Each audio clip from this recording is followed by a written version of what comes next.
น้องพระจันทร์เนาะบ่ฮู้เว้าซั่นบ่ลืมวะลืมแต่พระจันทร์วะยกเว้นแต่บ่เอ่ยชื่อเจ้าพระจันทร์บ่เอิ้นและดวงจันทร์นะ อาลีให้แล้วพี่น้องมื้อนี้น้องพระจันทร์บ่ให้แต่อาลีให้เด้อมื้อนี้นะอันนี้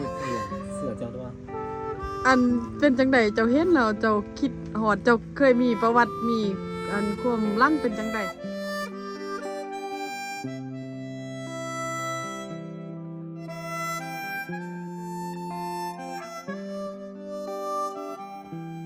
สบายดีน้องอาลี โหจิไปไส้นี่ไปลิ้นเนาะไปลิ้นนำนองเราซื้อว่านองดวงจันทร์ซื้อไปย่างไปซื้อพุ่นเลยพาน้องอาลีมาลิ้นนำนองดวงจันทร์ก้อนพี่น้องอาลีบ่มีย่างเห็ดนี่เด้บ่มียังเฮ็ดไปเห็นอันบ่เพิ่นเอาไปเห็นอันบ่เพิ่นเอาคลิปเราลงน่ะเราว่าหมู่เราลบเราก็คือตอนนั้นค่อยนะเราค่อยสั้นๆล่ะเบิ่งแล้วน้ำตาค่อยสิออกเลย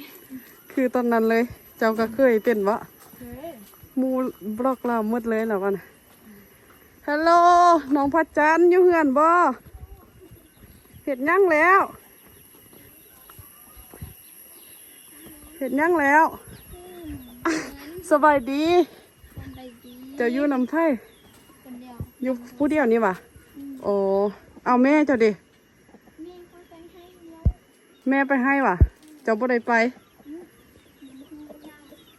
อ๋อน้ำหูขึ้นไล่เราเจ้าเลยบ่ได้ไปเราแม่จะไปอยู่ไล่มือหรอบ่แม่จะไปให้ไล่มือหรอวะ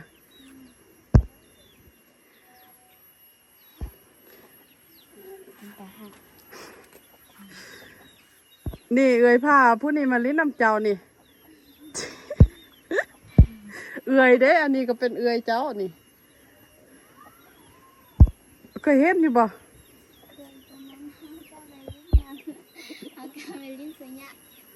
ว่ะแม่นว่ะอาลีแม่นว่ะชื่อบ่ได้เลยลืมไปนึงแล้วก็ตอนนั้นไปกลางคืนพอดีลืมได้นึงแล้วเนาะแต่ว่าน้องดวงจันทร์ชื่อได้เด็กน้อยไล่เนาะมาเทื่อนี้นะเด็กน้อยบักไล่หรือว่าเป็นย้อนไก่สิเข้าโรงเรียนแล้วก็เลยมีเด็กน้อยไล่เอานั่งเลยลมแม่ส่วน ลมบังดูลมกันบังดูส่วนเอ่ยพามาแล้วมาหอนแล้วบ่ปากเลยเจ้ามาอยู่บ้านได้จักมือละ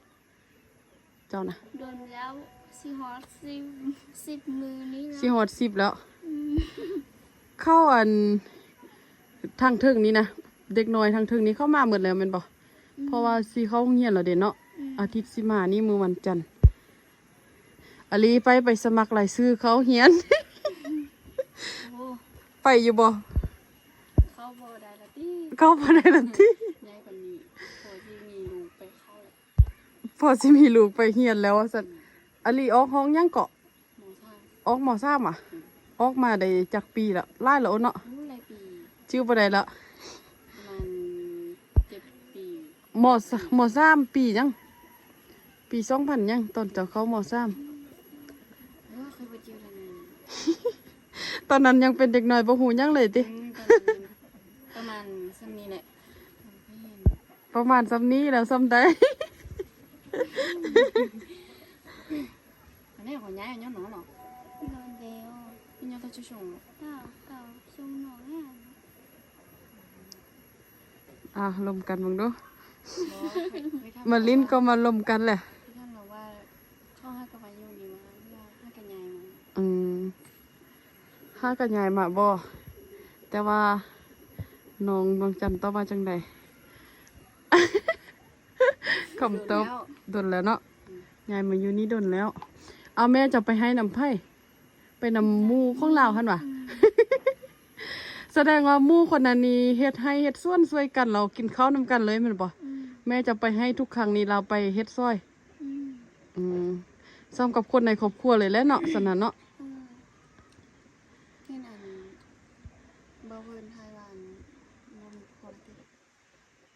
แม่นบ่แม่นหั่นแหละ น้องพระจันทร์บ่มีพ่อเนาะแม่นแล้ว แต่ว่าแม่ของเรามีหมู่ฮักคนหนึง เว้าเรื่องหมู่ฮักละอยากฮู้ว่าตันเจ้าเว้าหั่นน่ะอันหมู่แต่ว่ารักเงินแม่ เป็นหมู่กันแต่รักเงินแม่บ่ได้เด้เนาะเราก็สิฮู้โตอยู่เนื้อเนาะ ว่าเฮาชื่อใดบ่ลืมนะเนาะน้องพระจันทร์เนาะบ่ฮู้เว้าว่าซั่นบ่ลืมวะลืมแต่พระจันทร์วะยกเว้นได้บ่เอ่ยชื่อเอิ้นเจ้าพระจันทร์บ่เอิ้นและดวงจันทร์นะ บ่ลืมเอิ้นเลยเว้าเทื่อใดก็เว้าแต่พระจันทร์ตลอดเวียกให้เวียกส่วนมีหยังใดเทื่อนี้นะแม่เจ้าไปนะ ไปซื้อน้ำเขา เสียหยาเขาอ่ะเขาสูงซำได้เหรอ หมู บ่ได้ไปเบิ่งเลย ตั้งแต่เทื่อนั้นเอ่ยมาหาเจ้าก็บ่ได้ไปหาอีกเลยแมันบ่ ไป ไป2-3เทื่อว่ะ มาเพื่อนได้ดุนแล้วคุณ ไปแล้วก็มา แล้วต้นเจ้าไปล่าสุดท่านเพียงใดแล้วเขาประมาณใดแล้วต้นเทื่อเจ้าไปครั้งสุดท้าย วันนี้แล้ว สัมพันธ์แสดงว่ายังบ่ทันทองเทื่อได้เนาะสัมพันธ์น่ะ เอาเจ้าใส่เขาสาว่ะคือว่าต่ำแท้ ซาซา เดือนได้จะใส่น่ะชื่อใดอยู่บ่ บอ บ่ชื่อแล้ว เดือน7ฮันดี้ เขาน้องอาลีเด้เป็นจังไดเฮ็ดอยู่บ่ให้เขา สัมพันธ์นี่ทองแล้วเนาะ บอ ยังวะเขาให้นี่ต้องเพียงได้จังทองเพียงแอวอ่ะ เนื้อมันอันเขาดี เฮ็ดอยู่ใส่ให้เขาปีนี้นะ ปีนไปไม่จำออนะ ไปทางห้วยเดือหั่นนะ ขึ้นไปบวนส้นงัว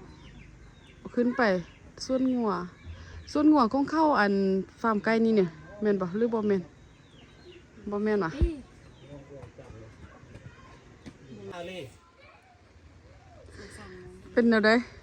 เห็นคลิปนั้นแล้วรู้สึกแนวใดน้ำตาไหลเลยคิด น้องบะ เห็นตัวเองเนาะ ตัวเองตอนนั้น ให้กำลังใจน้องแล้วประสบการณ์ของเจ้าเป็นผู้ใหญ่ครับบอกน้องเลย กอดให้กำลังใจเบ่งดู เอ้ยเคยผ่านจุดนี้มาแล้วสู้ๆบ่ต้องให้ ทันแล้วไล่ขึ้นไปแล้ว เจ้าอาลีบ่แม่นอาลีจิให้แล้วบ่นี่นะบ่แม่นน้องพระจันทร์ให้แต่อาลีจิให้อาลีเฮ็ดเนาะให้เลยว่าซั่น อาลีให้แล้วพี่น้องมื้อนี้น้องพระจันทร์บ่ให้แต่อาลีให้เด้อมื้อนี้นะ อันนี้ยืดเสื้อเจ้าด้วย อันเป็นจังใดเจ้าเห็นแล้วเจ้าคิดฮอดเจ้าเคยมีประวัติมีอันความลังเป็นจังใด เคยมีคุ้นคืออันน้องเบาเนี่ย คือน้องพระจันทร์เว้านี้เลย ก็คือหมู่บล็อกหมดเลยหมู่จักคนมีหมู่จักคนที่บล็อกเจ้า มีไล่คนแล้วตอนเฮียนกาแวดนี้แวดค่อยบอกว่าน้องมันเป็นอย่างได้นะแต่ว่าเขาที่ตอนนั้นคือ เข้าเบิ่งว่าเขาบ่มีเงินแวดเขาจนนะแล้วเขาบ่อยากคบ เขาบกครบเท่าที่เขาจนสถานะก็คือเอาง่ายๆคือจนเลยเพื่อนบกครบเนาะ แต่ว่าเดี๋ยวนี้ค่อยบ่ซอกหมู่แม่นั้นค่อยซอกคันว่าไผจนแล้วค่อยคบคันว่าไผอันรวยแล้วค่อยบ่คบเพราะว่าค่อยบ่ว่าหมู่อันผู้รวยๆ เพราะว่าเขานับถือรูปเขาเนาะ